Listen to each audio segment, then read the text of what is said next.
भारत की सबसे डरावनी जगहों के बारे में हम सबने सुना है ना? लेकिन कुछ कहानियां सिर्फ कहानियां नहीं होती, वो असल में किसी दर्दनाक हादसे की गूंज होती हैं।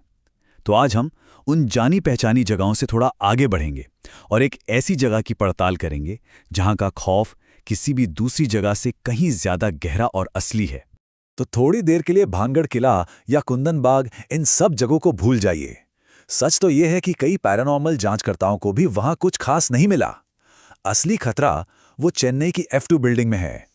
देखिए, यहां सैकड़ों आत्माएं नहीं हैं, सिर्फ एक है। और यकीन मानिए, वही एक आत्मा किसी की भी जान लेने के लिए काफी है। तो चलिए कहानी में चलते हैं। साल था 2014। हमारा मेन कैरेक्टर है विष्णु, जो चेन्नई में एक असिस्टेंट डायरेक्टर था। एक बहुत लंबी रात की शूटिंग के बाद उसे सिर्फ एक चीज चाहिए थी, सोने के लिए थोड़ी सी शांति। और बस यही तलाश उसे मौत के दरवाजे तक ले गई। हुआ यूं कि रात के करीब 12:30 बजे डायरेक्टर से डांट खाने के बाद विष्णु का मूड बहुत खराब था। उसने सोचा कि पास में ही कहीं सो जाता हूं। तभी उसे वो घर दिखा, F2 बिल्डिंग। पूरे मोहल्ले में अंधेरा था, बस उसी एक घर की बत्ती जल रही थी। वो अंदर गया, वहां एक लड़की से मिला और वहीं सोफे पर सो गया। सुबह 3 बजे जब अचानक उसकी आंख खुली तो वो वापस सेट पर चला गया। पहली नजर में सब कुछ एकदम नॉर्मल लग रहा था, पर कुछ तो अजीब था।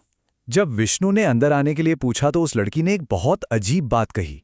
उसने कहा, हाँ, आ जाओ, मैं तो हर रात इंतजार करती हूं कि कोई नया इंसान आएगा। ये कोई नॉर्मल वेलकम तो नहीं था, है ना? ऐसा लग रहा था मानो वो उसका ही इंतजार कर रही हो। और बातचीत जैसे जैसे आगे बढ़ी और अजीब होती गई। उस लड़की ने विष्णु को बताया कि लोग इस घर को भूतिया मानते हैं और यहां भूत ढूंढने आते हैं। लेकिन, और इस बात को ध्यान से सुनिएगा, वो सब सुबह 5 बजे से पहले ही भाग जाते हैं। उसने ये भी बताया कि उसके पिता ने उसे घर से निकाल दिया है, इसलिए वो यहां अकेली रहती है। जब विष्णु सेट पर वापस आया और अपने दोस्तों को उस घर के बारे में बताया तो कहानी ने एक बहुत ही भयानक मोड़ ले लिया। जो चीज एक मजाक के तौर पर शुरू हुई थी, वो कुछ ही घंटों में जिंदगी और मौत का खेल बन गई। उसके दोस्त ये सब सुनकर सन्न रह गए। उन्होंने विष्णु को चेतावनी दी, अरे पागल है क्या? अगर तू सुबह 5 बजे तक उस घर में रुक जाता तो तेरी रूह को गला दिया जाता, तेरी मौत पक्की थी। लेकिन विष्णु, वो तो बस हंस रहा था।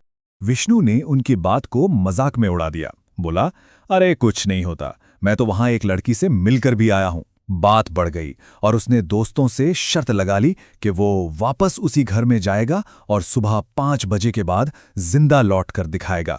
ये उसकी जिंदगी की सबसे बड़ी और आखिरी भूल थी।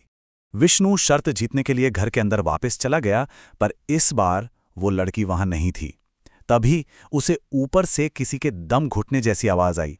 वो भागकर ऊपर गया। उसने देखा कि वही लड़की एक बेडरूम के दरवाजे पर खड़ी अंदर की तरफ झांक रही है।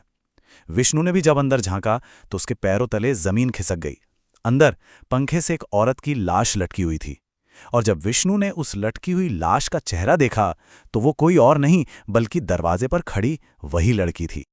और फिर जो हुआ, उसने विष्णु को अंदर तक तोड़ दिया। वो दोनों, दरवाजे पर खड़ी लड़की और पंखे से लटकी हुई लाश, दोनों एक साथ विष्णु की तरफ देखकर जोर जोर से हंसने लगी। विष्णु चीखता हुआ नीचे की तरफ भागा, लेकिन मेन दरवाजा अब अंदर से बंद था। उसने उसे खोलने की बहुत कोशिश की, पर वो नहीं खुला। घबराहट में जब उसकी नजर अपनी घड़ी पर पड़ी तो वक्त हो चुका था सुबह के 5:30। वो डेडलाइन पार कर चुका था। बाहर खड़े दोस्तों ने जब दरवाजा तोड़ा तो कहते हैं कि उन सबने भी उस लड़की की आत्मा को देखा। वो विष्णु को फौरन अस्पताल ले गए। वो ICU में था। 4 दिनों तक विष्णु यही कहता रहा कि उसे अस्पताल के कॉरिडोर में उसी लड़की के हंसने की आवाजें सुनाई देती हैं। और 5वें दिन कार्डियक अरेस्ट से उसकी मौत हो गई। तो आखिर उस घर में ऐसा हुआ क्या था? विष्णु की मौत के पीछे की असली वजह क्या थी? इन सवालों का जवाब हमें मिलता है साल 2007 में, अनुष्का की कहानी में। इस घर में जो आत्मा भटकती है उसका नाम है अनुष्का। एक लड़की जिसे प्यार में इतना बड़ा धोखा मिला कि उसका कभी ना खत्म होने वाला इंतजार, दुख और गुस्सा इस घर पर हमेशा के लिए एक श्राप बनकर रह गया। कहानी कुछ ऐसी है कि अनुष्का किसी से प्यार करती थी, जब उसके पिता को ये बात पता चली तो उन्होंने ज़बरदस्ती उसकी शादी कहीं और तय कर दी। अनुष्का ने शादी से ठीक पहले अपने बॉयफ्रेंड के साथ भागने का प्लान बनाया। वो पूरी रात उसका इंतज़ार करती रही, उसे लगातार फ़ोन करती रही, लेकिन वो कभी नहीं आया। और ठीक सुबह 5 बजे जब उसका इंतज़ार और उसकी उम्मीद दोनों ने दम तोड़ दिया तो उसने उसी कमरे में पंखे से लटक कर अपनी जान दे दी। और अनुष्का की वो एक रात की दर्दनाक कहानी अब उस जगह का एक जानलेवा श्राप बन चुकी है। एक ऐसी किंवदंती जो आज भी उस इलाके के लोगों के दिलों में खौफ पैदा करती है। कहते हैं कि हर रात ठीक 8 बजे अनुष्का की आत्मा उस घर का दरवाजा खोलती है, आज भी उसी उम्मीद में कि शायद आज उसका प्रेमी वापस आ जाए। और फिर हर सुबह ठीक 5 बजे जब वो नहीं आता तो उसकी उम्मीद टूटकर बेइंतहा गुस्से और नफरत में बदल जाती है और वो दरवाज़ा बंद कर देती है। यही वो वक्त है जब वो सबसे ज़्यादा खतरनाक होती है। इस किंवदंती का नियम बिल्कुल साफ और सीधा है। जो कोई भी रात 8 बजे से सुबह 5 बजे के बीच उस घर के अंदर फंस गया, अनुष्का की आत्मा उसे अपना शिकार बना लेती है। मौत का कारण अक्सर दम घुटना या फिर कार्डियक अरेस्ट, बिल्कुल वैसे ही जैसे विष्णु के साथ हुआ था।